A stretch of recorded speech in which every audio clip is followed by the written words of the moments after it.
అత్యంత కృప కలిగిన యేసుక్రీస్తు నామములో వాక్యాన్ని వింటున్న బిడ్డలందరినీ కూడా దేవుడు సమృద్ధిగా దీవించి ఆశీర్వదించును గాక. ఆమేన్. ప్రియ దేవుని బిడ్డలారా, అందరూ ఎలాగున్నారు? బాగున్నారు కదూ? ఉదయమే లేచి ప్రార్థన చేసుకున్నారా? పరిశుద్ధ గ్రంథాన్ని చదివి ధ్యానం చేశారా? 10th క్లాస్ పిల్లలు ఆంధ్రాలోను తెలంగాణలోను ఉన్నటువంటి పిల్లలందరూ పబ్లిక్ ఎగ్జామ్స్ బాగా రాస్తున్నారు కదూ? మరి మీ కొరకు మన చెవటం జేసీఎం ప్రార్థనా మందిరంలో చక్కగా సంఘబిడ్డలు ప్రార్థిస్తున్నారు అని తెలియచేయటం నాకు ఎంతగానో ఆనందంగా ఉంది. మీకు అందరికీ దేవుడు మంచి జ్ఞానాన్ని, జయాన్ని ఇస్తాడని నమ్ముతున్నాను. మంచిదండి. 2వ దినవృత్తాంతాల గ్రంథం 10వ అధ్యాయము 13వ వచనాన్ని మనం చూసినప్పుడు, రాజైన రెహబాము పెద్దల ఆలోచనను త్రోసివేసి యవనస్తులు చెప్పినటువంటి ఆలోచన ప్రకారము వారితో మాట్లాడి వారికి కఠినమైన ప్రత్యుత్తరం ఇచ్చెను అనే మాట. బిడ్డలారా, చాలాసార్లు మన జీవితాల్లో ఏమి చేయాలి, ఏమి చేయకూడదు అని సతమతం అవుతున్నప్పుడు మనం కొద్దిమందికి దగ్గరికి, ఆలోచన దగ్గరికి వెళ్తూ ఉంటాం. ఓ సలహా చెబుతారు అని మనం వెళ్తూ ఉంటాం. బిడ్డ, ఆలోచన చెప్పేవారు, సలహాలు చెప్పేవారు ఆత్మీయులైతే ఎంతో మంచిదండి. ఆ ఆత్మీయులు మిమ్మల్ని ఆత్మీయ ఆలోచనలతో ముందుకు తీసుకువెళ్తారు. ఇక్కడ రెహబాము గారు చూసినప్పుడు సొలొమోను తర్వాత మరి ఆ 12 గోత్రాలకి మహాచక్రవర్తిగా దేవుడు రెహబాముని మహారాజుగా అభిషేకించాడు. రాజ్య పరిపాలన చేస్తున్నారు. అంతకుముందు తన తండ్రి ద్వారా అనగా సొలొమోను ద్వారా ఇబ్బందులు ఎదుర్కొన్న వారందరూ వచ్చి, అయ్యా, మరి మీ తండ్రి గారి యొక్క రాజ్యములో మేము ఉన్నాం, బానిసలుగా ఉన్నాం, పనివారిగా ఉన్నాం, మమ్మల్ని చాలా కష్టపెట్టారు, కాబట్టి మీరు ఏదైనా ఆలోచించి మాకు చెబితే మా జీవితాంతకాలం మీ దగ్గరే ఉంటాం అని వారు చెప్పడం జరిగింది. దైవ జనాంగమా, ఆలోచన చేద్దాం. అప్పుడు రెహబాము తన రాజ్యములో తన తండ్రి రాజ్యం చేస్తున్నప్పుడు ఉన్న పెద్దలందరినీ పిలిచాడు. వారు నిజమేనండి, అలాగుంటే వీళ్ళకి ఇబ్బందిగా ఉంటుంది కాబట్టి ఇలా చేస్తాను అని చెప్పి చక్కని ఆలోచన వారికి తెలియజేశారు. కానీ రెహబాము పెద్దలు చెప్పిన ఆలోచన ప్రక్కన పెట్టి తనతో పాటు ఉన్న యవనస్తులను ఆలోచన అడిగి ఆ కఠినమైన వారు ఇచ్చిన సలహా పాటించడం ద్వారా రాజ్యాన్ని, జీవితాన్ని బాగొట్టుకొని చిందరవందర చేసుకుంటున్నారు.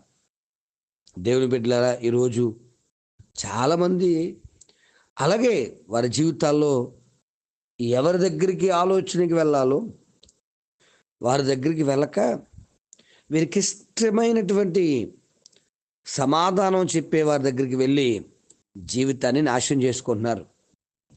అనేక మంది యవనస్తులు తమ తల్లిదండ్రులు చెప్పినటువంటి ఆలోచన, పెద్దలు చెప్పిన ఆలోచన త్రోసివేసి, లేక తమకు మంచి స్నేహితులు చెప్తున్న ఆలోచన కూడా త్రోసివేసి, తమ చెడ్డ స్నేహితులు, ఎందుకంటే చెడ్డ మాటలు మన హృదయానికి త్వరగా హత్తుకుంటాయి.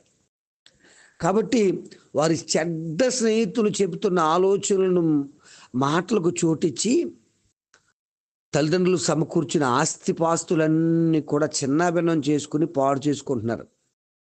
ఇలా కుటుంబ విభజన, కుటుంబాల్లో గొడవలు, కుటుంబాల్లో సమస్యలకు కారణం చెప్పనా తమ్ముళ్ళు, చెల్లెళ్ళు మీ అమ్మగారు మాట, మీ నాన్నగారి మాట వెనక చెడ్డ స్నేహితుల సలహాలు వినడమే. అందుకే నీ జీవితాన్ని నాశనం చేసుకున్నావు. అర్థం చేసుకోండి.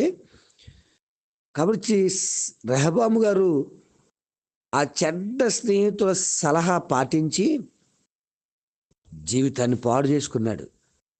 రాజ్యాన్ని చిందరవందరం చేసుకున్నాడు. అభిషేకం కూడా అహితోపేలు అనే చెడ్డవాణ్ణి సలహా పాటిస్తూ ప్రాణాన్ని మీదకి తెచ్చుకున్నాడు. దయచేసి కొంతమంది ఆత్మీయులు కూడా కొన్నిసార్లు మన ఇళ్లలో కూడా దయచేసి బిడ్డల భార్యలు, కొంతమంది భర్తలు, కొంతమంది పెద్దలు కూడా సలహాలు ఇస్తూ ఉంటారు. చూడండి, షారమ్మ గారు, యెహోవా నన్ను పిల్లలు కనకుండా చేశాడు, 16 అధ్యాయం 1-2 వచనాలు ఆదికాండంలో. కాబట్టి ఇదిగో ఇక్కడ ఉన్నటువంటి ఆగరుని తీసుకుని పొమ్ము అంటుంది. చెడ్డ సలహా. ఎంత భయంకరమైన సలహా ఆలోచించండి బిడ్డలారా. నీ జీవితంలో చెడ్డ సలహాలు పాటిస్తూ దేవుని యొక్క మంచి ఆలోచనలు విడిచిపెడుతున్నావా?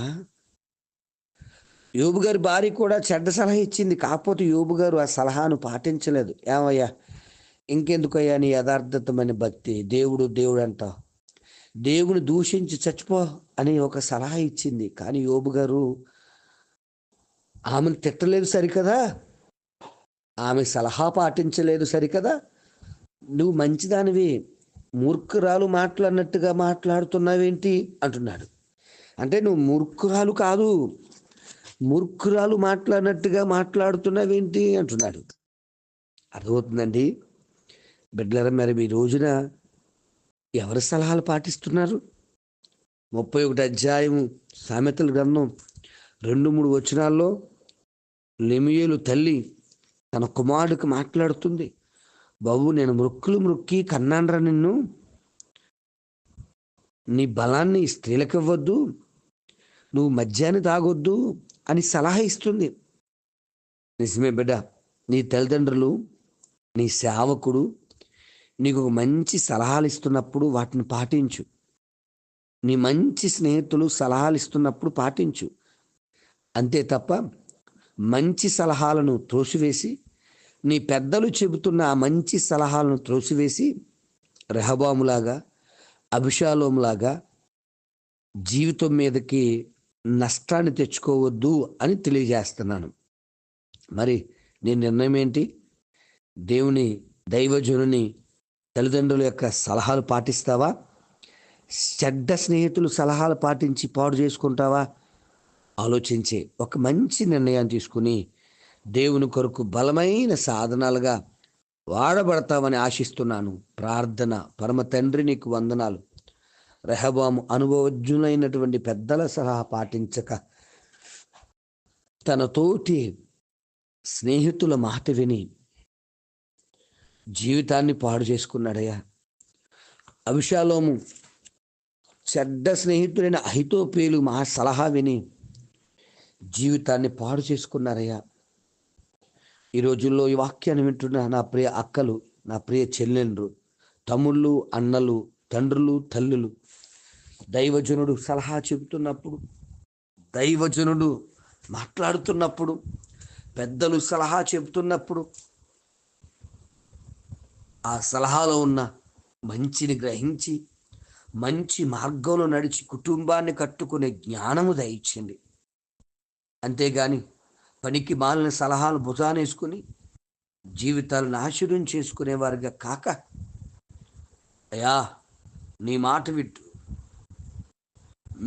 మీరు పంపించిన దైవజనుల మాట వింటూ కుటుంబాన్ని, వారి జీవితాలను కట్టుకుంటూ ఉన్నతమైన భవిష్యత్తు పొందుకునే బిడ్డలుగా నీ బిడ్డలను వాడుకొని వర్ధలింపజేసి బలపరచుము. యేసు నామమున అడుగుచున్నాను తండ్రి, ఆమేన్. ప్రార్థన అవసరత కొరకు నా సెల్ నంబర్ 9866958571. ప్రభు కృప మీకు తోడుగా ఉండును గాక. ఆమేన్.